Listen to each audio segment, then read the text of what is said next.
me ask you something. Have you ever wanted something so badly in your life to change? I mean, really, really wanted it, begged for it, prayed for it. But when the moment came, you froze or you hesitated or you wondered, oh my God, am I making the biggest mistake of my life? That's the funny thing about change is that we crave it. We dream about it for hours. We pray. We even pray for it. But when it shows up, we realize that change almost comes with a price, almost always comes with a price. And that price is letting go. Letting go of what we know, letting go of what feels safe, letting go of who we thought we were supposed to be. And honestly, that part feels really hard and difficult. Sometimes it even feels like grief. So here you have this change that you've been wishing, hoping for, praying for. And then in the midst of it, you feel sadness. When I have a conversation about why letting go is so hard, I mean, I've had tremendous amount of experience in this, and I want to share some things with you and hopefully can help you how to learn how to move through it without seeing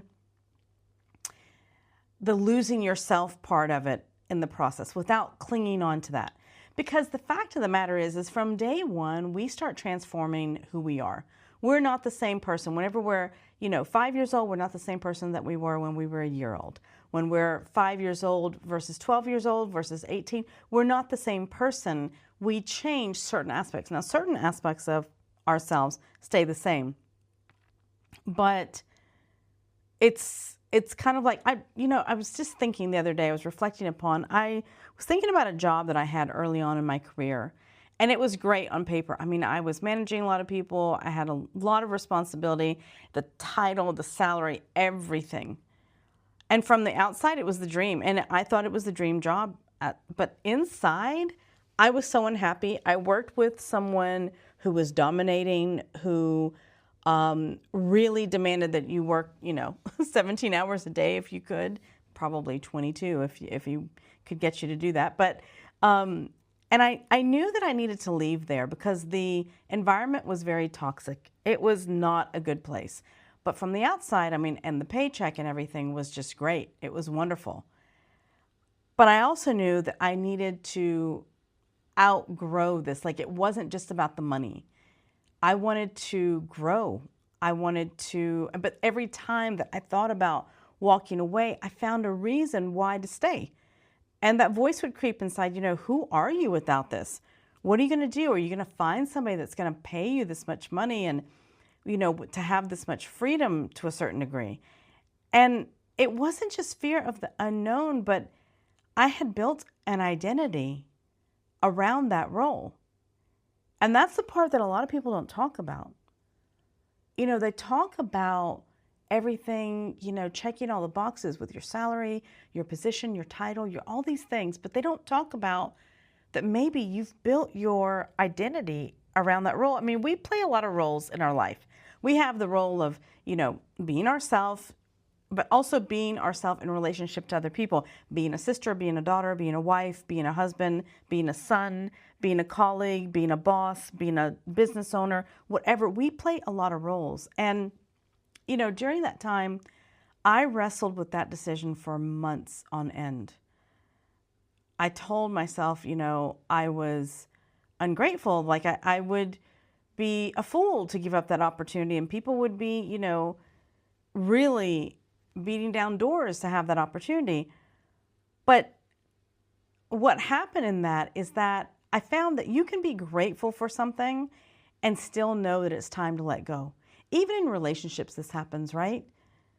We may feel love for someone, we may really cherish that someone, but we may know that it's time to let go and to move on so we both can grow and be our, optimal selves. Gratitude doesn't mean that you have to hold on to things forever. You can have gratitude and still let go. When I finally left that job, it did not feel like instant freedom. I tell you what, I was fearful. I felt the loss. I felt like I was starting from scratch. It was scary. And a lot of people, I lost a lot of relationships and friendships at that time. But at the same time, underneath that, I remember that I felt something that I hadn't felt in a really long time. I felt alive. I felt like myself again. And what I learned through that process was that change was almost always at the cost of your own comfort zone. Staying in your comfort zone will cost you your life. Think about it for a moment. How many times have you stayed in a job or a relationship or with an unhealthy habit, not because it was good for you, but because it was familiar, it was the known? We cling as human beings to familiarity, like a security blanket. But sometimes that blanket is keeping us down, it's suffocating us. And I'm not saying it's easy. By all means, my goodness, I have done this over and over and over again, continue to do this in my life. And I encourage my clients that I work with and even my patients to do this as well, to accept change.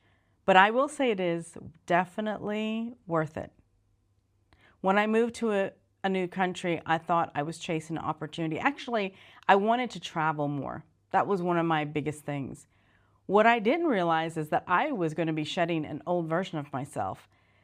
And it was interesting because when you attract something in your life and attract a situation, attract a work environment, attract, a new position, if you are in the process of trying to, let go of an old version, or a part of you is transforming and growing, it is a big struggle. There's a lot of friction that comes about. And the challenge was I was in a new country and I didn't have necessarily people in my support team here physically with me. That was very difficult. And I tried to kind of step back into an older version of myself, and it didn't work. Ended up not working. I ended up moving on from where I landed first. But that version that played it safe, was there, and the version that lived by other people's rules was there. So it did help me at the beginning. But that move as a whole cracked me open in ways that I never saw coming. And I haven't been able to articulate this to people. And if you haven't experienced it for yourself, you don't have to move to another country to have this happen. This was just my experience of it. It was incredibly uncomfortable, okay? I mean, I got comfortable with being uncomfortable. And even to this day, I have that. I still have that because this is still not my home country, even though I've been here for many years now. But I discovered pieces of myself that I never, ever would have unpacked if I had not let go of the old ones. That's a funny thing about change, right? You don't just leave things behind. You make space for what's waiting to meet you. There will be new things, and some things will not make sense to you. You're like, wow, I would never be friends with this person 10 years ago, but now here I am. They're one of my best friends. Or I would never take that job opportunity, or I would never open up my own business, or I'd never do this. But some people won't get it either.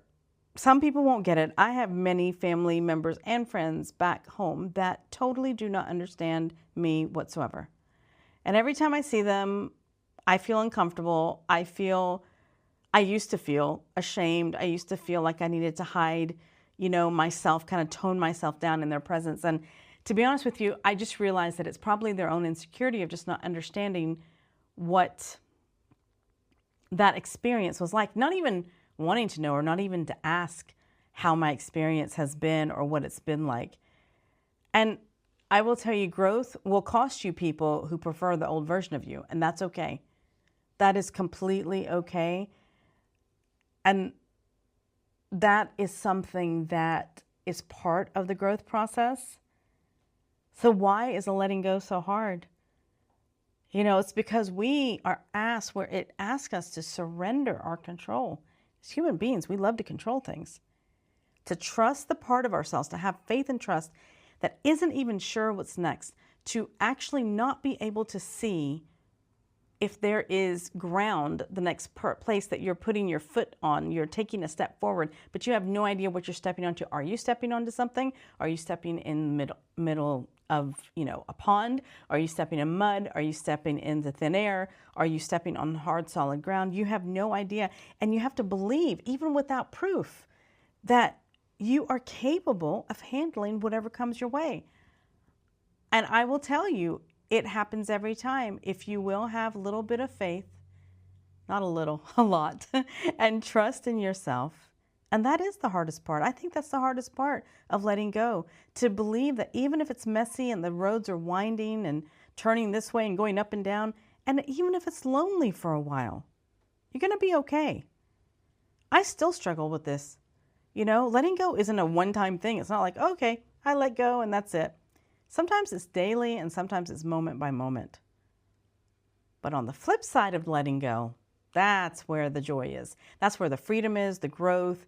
It's making space in your life for what you actually want. People that are going to appreciate you, that are going to honor you, that are going to respect you, that take care of you, that care for you genuinely, not the life that you're afraid to lose. So if you're in a season right now of change, if you're wrestling with that decision, wondering if it's time to let go, I want you to hear this loud and clear. You're allowed to outgrow things. You're allowed to evolve. You're allowed to step into a new version of yourself. We are not here to remain the same our entire time here.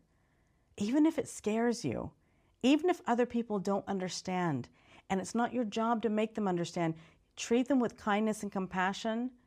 But if they don't get it, and if they're standing in your way in some way, you have to make the decision of what's right for you in your situation. But you don't have to stay where you no longer belong or where you no longer feel like you belong. What are you holding on to right now that is holding you back from the person you're meant to become? I want you to really think about this, because the life that you want might just be waiting on the other side of you surrendering and letting go and trusting yourself and having faith in yourself and knowing that no matter what comes along your way, you're going to be okay and you're going to be able to do what you know you need to do at the moment. Thank you so much for hanging out with me today. If this hits home, I'd love for you to follow the show, leave a review, share it with someone who's standing at their own crossroads. Let's keep these real conversations going. I'd love to hear from you. Drop a comment, ask questions, and I'll see you next time.